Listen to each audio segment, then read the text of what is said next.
നിങ്ങളിപ്പോൾ എവിടെയായിരുന്നാലും നിങ്ങളുടെ മൈൻഡ് സെറ്റിൽ കൊണ്ടുവരാൻ സാധിക്കുന്ന ഈ ഒരു മാറ്റം ഒന്ന് പരീക്ഷിച്ചു നോക്കൂ.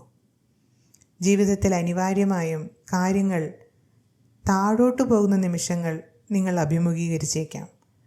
അത് നിങ്ങളുടെ ക്രിയാത്മകമായ ഊർജമായാലും ബിസിനസ് വിൽപ്പനകളായാലും അല്ലെങ്കിൽ അക്കാദമിക് ആവശ്യങ്ങളായാലും നിങ്ങളുടെ വ്യക്തിബന്ധങ്ങൾ പോലും.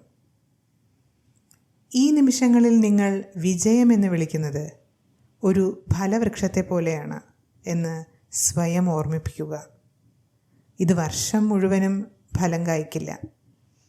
അത് വീണ്ടും ഫലം കായ്ക്കുന്നതിന് മുൻപ് വിശ്രമിക്കാനും സുഖം പ്രാപിക്കാനും വീണ്ടും മുളയ്ക്കാനും സമയം ആവശ്യമാണ്. കാര്യങ്ങൾ നിങ്ങളുടെ വഴിക്ക് പോകുന്നില്ലെന്ന് നിങ്ങൾക്ക് തോന്നുന്നുവെങ്കിൽ ഇപ്പോൾ ഓർക്കുക, ഇത് ആ സീസൺ മാത്രമാണ്. അടിസ്ഥാന വളർച്ചയുടെ സമയം. അടുത്ത സീസൺ അടുത്തെത്തിയിരിക്കുന്നു. അതിനാൽ നിങ്ങളുടെ വേരുകളെ പരിപോഷിപ്പിക്കുക. നിങ്ങളുടെ പൂവിടാനുള്ള സമയം വീണ്ടും വരും.